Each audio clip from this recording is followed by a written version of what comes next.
Bali. Bali es uno de esos destinos turísticos que son, pero de sueño. Hay gente que ahorra y ahorra para tratar de llegar a Bali, porque la verdad es que es muy bonito y es uno de los lugares caros, pero uno de esos lugares que turísticamente parecen increíbles. Bueno, pero ahí se desarrolló la última reunión del grupo denominado G20 y se encontraron en Bali Joe Biden con Xi Jinping, que no es ningún secreto que no hay una gran armonía. Si alguien pensaba que Donald Trump era básicamente el más halcón en contra de China, bueno, Biden ha sido bastante duro también. Y de eso, del encuentro entre Joe Biden, presidente de Estados Unidos, y Xi Jinping, presidente de China, nos conversa Raúl Sor. Raúl, ¿cómo estás? Hola, Fernando. Sí, es interesante porque hasta ahora, en 2 años de gobierno del presidente Biden, no habían tenido un encuentro con Xi Jinping cara a cara, habían hablado, pero en forma remota. Pero esto de encontrarse, como lo vemos ahí, es una novedad y tomó mucho tiempo, mucho trabajo. La diplomacia estadounidense y China estuvieron trabajando durante semanas para llegar a una agenda, porque en este tipo de encuentros nada se deja al azar, está todo planificado y cada cual tiene sus objeciones. Como dicen ellos, cada uno tiene sus líneas rojas, es decir, temas que son, si tú quieres, tabú, que son vitales para un país o que lo son para el otro. Y en ese plano, llegar a un acuerdo después de todas las fricciones muy numerosas que ha tenido Estados Unidos y China es un gran paso adelante. Y lo más importante es que llegaron a hablar. Eso ya en sí mismo es un éxito tremendo si se piensa que hasta ahora había temores de incluso, quién sabe, un enfrentamiento. No es frontal, pero un enfrentamiento, podrían haber escaladas y, derribamientos de aviones o que disparos sobre buques. Podían ocurrir muchas cosas y el ambiente se estaba calentando. Y creo que lo más importante de lo que hemos escuchado de esta reunión fue que Estados Unidos, el presidente Biden, porque hay que tener en cuenta que Estados Unidos es por lejos todavía el país más fuerte. Es decir, China es la segunda superpotencia, pero todavía militarmente, financieramente, de un punto de vista industrial, a cierta distancia, quizás en el industrial menos, pero en una serie de otros factores diplomáticos, China es bastante más débil que Estados Unidos. Por lo tanto, el que lleva el pandero allí hasta cierto punto es el presidente Biden. Y Biden hizo una declaración clave, fundamental. Dijo, no queremos una nueva Guerra Fría. Porque no había demasiada inquietud de que hubiera una guerra caliente. Guerra caliente es cuando recurren a las armas. Pero la Guerra Fría es por definirlo de alguna manera, es dividir al mundo en 2 bandos, como fue con la Unión Soviética y el campo socialista, y el campo Estados Unidos y el campo capitalista, en que se cortan las relaciones y cada cual hace lo posible por perjudicar al otro. Y se tiende a excluir todo tipo de cooperación entre ambos bandos. Y, peor que eso, cada país tiene que optar. Es decir, tú no puedes permanecer neutral y decir, bueno, yo voy a negociar con este bando lo que me conviene. No, o sea, te ponen una exigencia. O estás con nosotros o estás contra nosotros. Y así fue la Guerra Fría. Y por lo tanto, incluso lo sabemos, dentro de los países, tú te tenías que abanderizar con uno u otro, y si estabas con el campo socialista, bueno, te convertías en enemigo del Estado si ese Estado estaba en la esfera occidental. Y esto tuvo consecuencias terribles durante décadas. Y por supuesto, ahora el hecho que Biden diga, no vamos a ir a una Guerra Fría, vamos a competir vigorosamente, pero no vamos a ir a una Guerra Fría. Y esto ya es una gran tranquilidad para todo el mundo, en primer lugar para los chinos, y después pasaron a discutir una serie de otros temas que ellos llamaban líneas rojas. ¿Y qué dijo Xi Jinping a propósito de eso de la Guerra Fría? Porque la Guerra Fría siempre, y tú lo describiste muy bien, Raúl, siempre ha estado asociado, incluso en el ámbito cultural, de películas, de libros, de series, en fin, a básicamente el enfrentamiento entre lo que se conocía como el bloque soviético en términos de Europa y el bloque occidental liderado por Estados Unidos. China como que estaba siendo un país comunista también, pero que no aparecía tan tremendamente ligada a una posición determinada, digamos. Incluso quizás eso mismo significó el que estaban tan preocupados Rusia, o sea, la Unión Soviética, perdón, y Estados Unidos en esta guerra fría entre ellos dos, que no se dieron cuenta que China empezó a crecer gigantescamente al alero de esa misma situación. Pero no había una situación tan determinante con respecto a China como sí hay ahora. Bueno, la gran diferencia entre China y la Unión Soviética es que China no realiza un proselitismo político. Es decir, China no le está proponiendo a los países que adopten el comunismo con características chinas o el socialismo con características chinas, como dicen en Beijing. Y por lo tanto, tú puedes tener un régimen de ultraderecha y si tienes buenas relaciones o tienes algo que a China le interesa comercialmente, los chinos no se meten o no opinan mayormente sobre los asuntos internos de los países.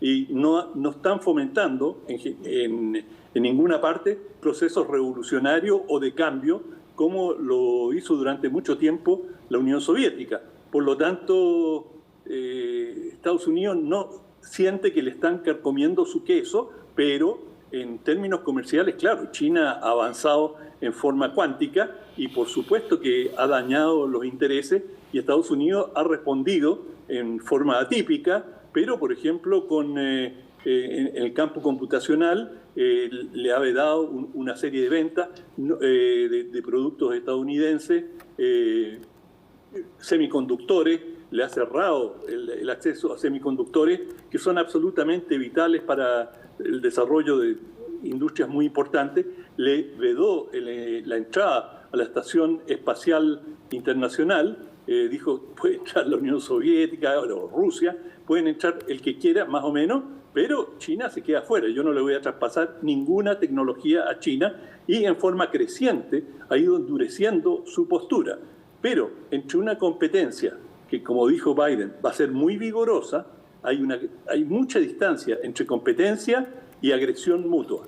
Y uno de los primeros acuerdos a los que llegaron, del cual debemos alegrarnos todos mucho, es el rechazo incluso a la mención de armas nucleares.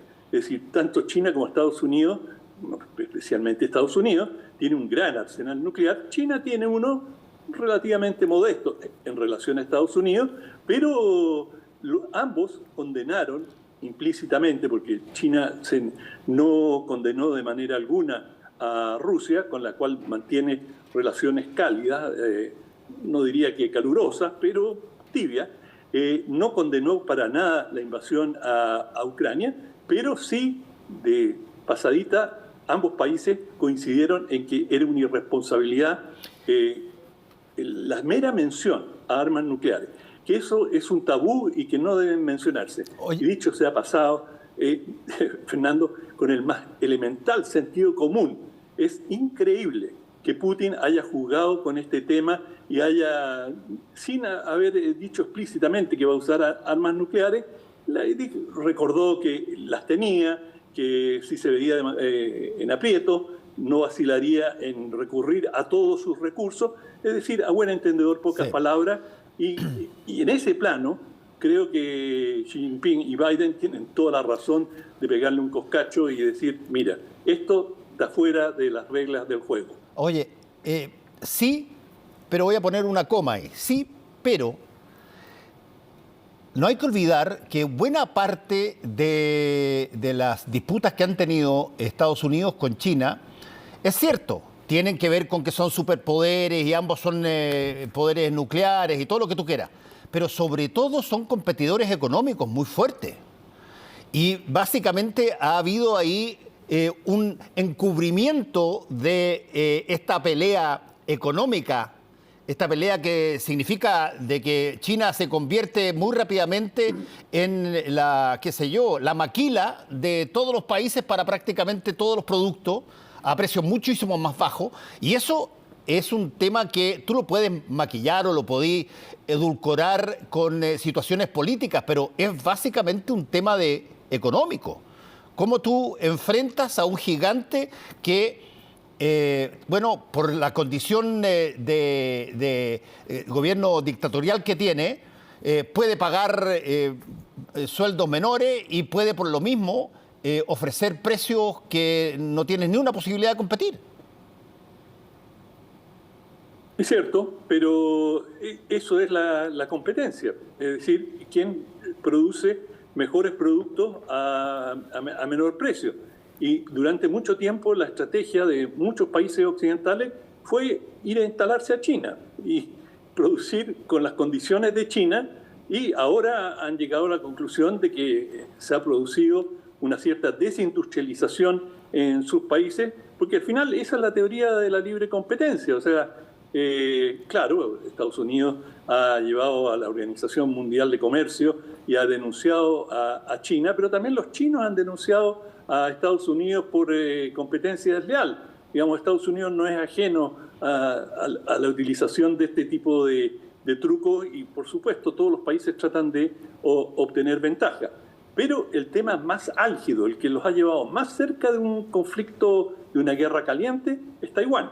Y discutieron sobre Taiwán, y Estados Unidos dijo: respetamos el principio de una sola China. Es decir, cuando Taiwán fue expulsada, marginada de Naciones Unidas, y China, la condición de China para ingresar a Naciones Unidas y asumir responsabilidades allí era que ellos eran los únicos representantes del pueblo chino. Y desde entonces Taiwán ha ido perdiendo fuerza a nivel internacional, ya que hay muy pocos países que tienen relaciones con Taiwán, y China ha planteado siempre que Taiwán es parte integral de China, y que por lo tanto tarde o temprano se tiene que reincorporar y formar parte de la China histórica. Y en ese plano ha planteado que si llegase Taiwán a independizarse, bueno, China, pero desde siempre ha dicho, es casus belli, es decir, vamos a una guerra, vamos a atacar a Taiwán. Durante mucho tiempo no tenían la posibilidad militar de hacerlo, pero hoy día China, si se lo propusiera, tendría costos importantes. El tema es si Estados Unidos interpondría un portaaviones en el estrecho de Taiwán y, digamos, dijeran, si quieren atacar a Taiwán, primero pasan por encima nuestro, que hasta cierto punto ha sido la posición de Washington en varias crisis anteriores, pero siempre reconociendo de que había una sola legítima China. Y en el último tiempo Biden fue ambiguo y llegó a decir que si China atacaba a Taiwán, Estados Unidos intervendría. Bueno, en esta reunión, hoy, dijo claramente, blanco sobre negro, hay una sola China y reafirmamos el principio de una sola China. No estamos disputando eso. De manera que esto, en buena medida, debe haber tranquilizado a Beijing. Bueno, para eso vamos a tener que estar conversando sobre esa relación en el futuro, porque esto me imagino que va a traer consecuencias, me refiero no solamente en el ámbito de las relaciones internacionales, sino que también, y yo insisto, en el ámbito de las relaciones económicas. Y vamos a ver qué tanto esta nueva apreciación, llamémoslo así, o este nuevo acercamiento, cuaja en algo, no sé, más sólido o no. Sí, claro, y quedan otros temas en el tintero, Corea del Norte, por ejemplo. Digamos, claro, y lo que Estados Unidos quería a toda costa era que China le dé una manito con Rusia y que, digamos, se pronunciara contra la invasión a Ucrania, cosa que los chinos en esta vuelta no lo hicieron para nada. Bueno, muchas gracias, Raúl. Nos vemos mañana. Que te vaya bien. Gusto de verte, viejo. Chao. Volvemos en un ratito con el ojo.